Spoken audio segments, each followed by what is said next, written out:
Well, there are certain things that happen in life where you always sort of know where you were when you heard the news. I'm thinking of Princess Diana when she died tragically. I'm thinking of JFK when he was murdered, assassinated, if you're old enough for that.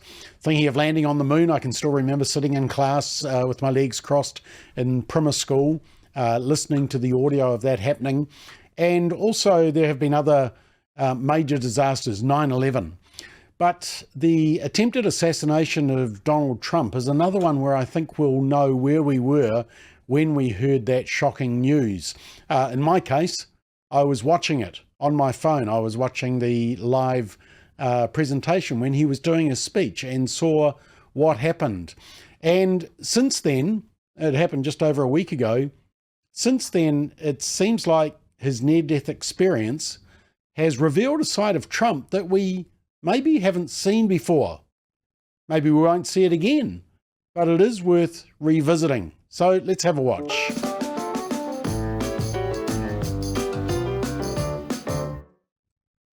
So Donald Trump spoke at the Republican convention. He accepted the nomination as being the nominee for President of the United States on behalf of the Republicans. And he did a speech. It was supposed to be a speech about unity. Generally, he's lots of bluster and noise and full-on attack. But this particular speech suggested that his near-death experience had had a real effect on him. Now, you may say, well, he just spoke according to politics and played the sympathy card. Maybe he did. But it's worth just watching, and I want to play it as part of McBLOG to show you just a side of Donald Trump that we haven't seen before. And the media didn't show the full extent of it. They showed some excerpts, but not a personal side, a gentle side of Donald Trump. And yeah, I think it would be worth us just watching it together. So I've sort of just got 3 clips. It's not the full speech because the full speech went for 93 minutes, I think it was. I mean, it's almost as long as a movie. But he did start by telling the story of the attempted assassination, and you will see in him a gentle side that I don't think we've seen before. And there's a few interesting things that he says, but also his dedication or his honouring of the person who did die as a result of the bullets of the assassin. So let's have a watch. As you already know, the assassin's bullet came within a quarter of an inch of taking my life. So many people have asked me, what happened? Tell us what happened, please. And therefore, I will tell you exactly what happened. And you'll never hear it from me a second time because it's actually too painful to tell. It was a warm, beautiful day in the early evening in Butler Township in the great Commonwealth of Pennsylvania. Music was loudly playing and the campaign was doing really well.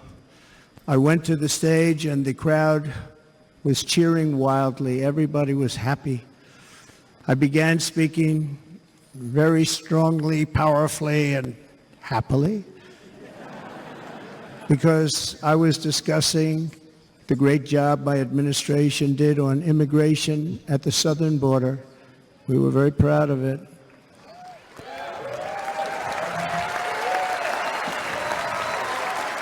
Behind me and to the right was a large screen that was displaying a chart of border crossings under my leadership. The numbers were absolutely amazing. In order to see the chart, I started to, like this, turn to my right and was ready to begin a little bit further turn, which I'm very lucky I didn't do. A loud whizzing sound and felt something hit me really, really hard on my right ear. Look at what happened. I said to myself, wow, what was that?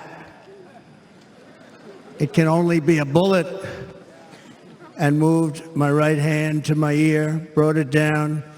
My hand was covered with blood, just absolutely blood all over the place.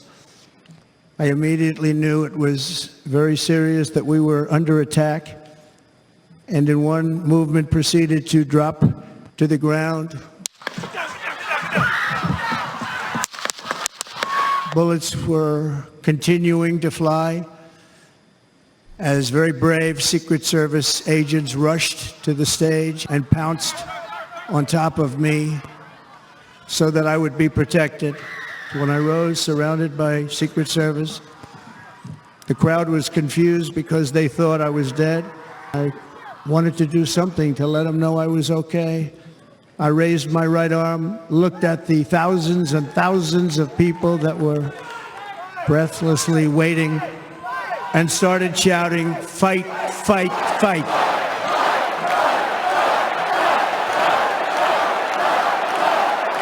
Once my clenched fist went up, and it was high into the air, you've all seen that, the crowd realized I was okay and roared with pride for our country like no crowd I have ever heard before. Never heard anything like it.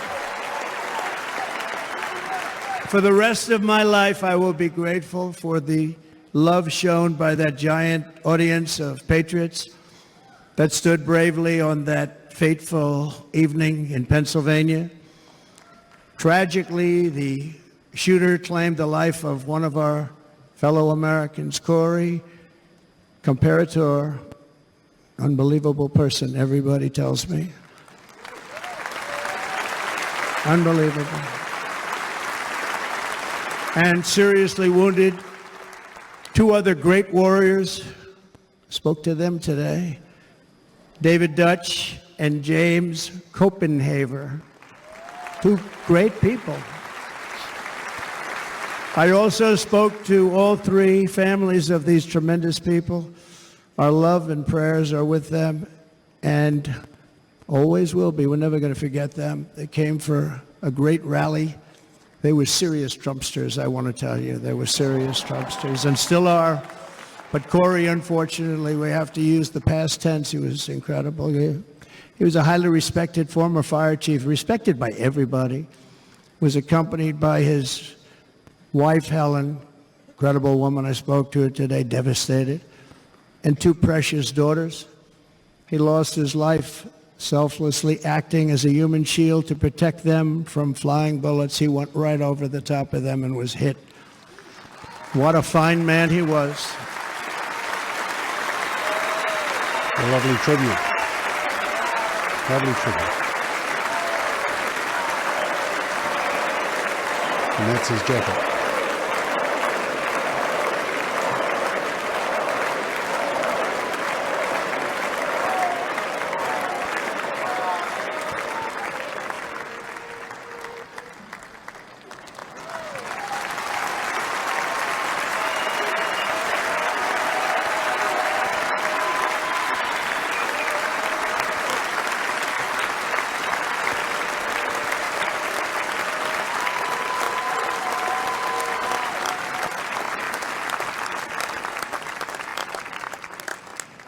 I want to thank the fire department and the family for sending his helmet, his outfit, and it was just something, and they're going to do something very special when they get it. But we did something which cannot match what happened, not even close.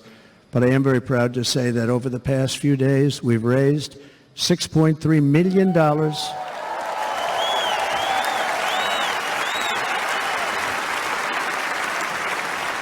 for the families of David, James, and Corey.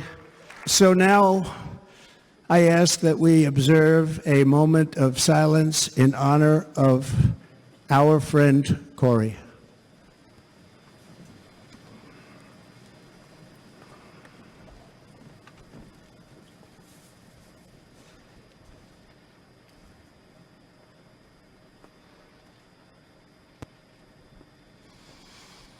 There is no greater love than to lay down one's life for others.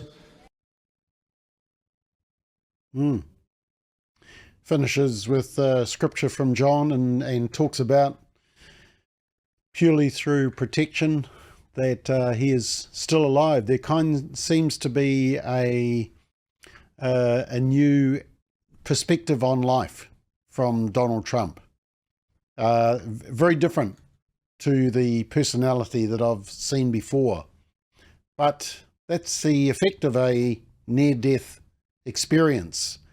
And whatever you think of Donald Trump, I mean, any assassination, any attempted assassination is a major worry, major concern. And, you know, we mourn with the family of Corey, who is a strong church-going guy, and hopefully the family gets the support that they need at this terrible time.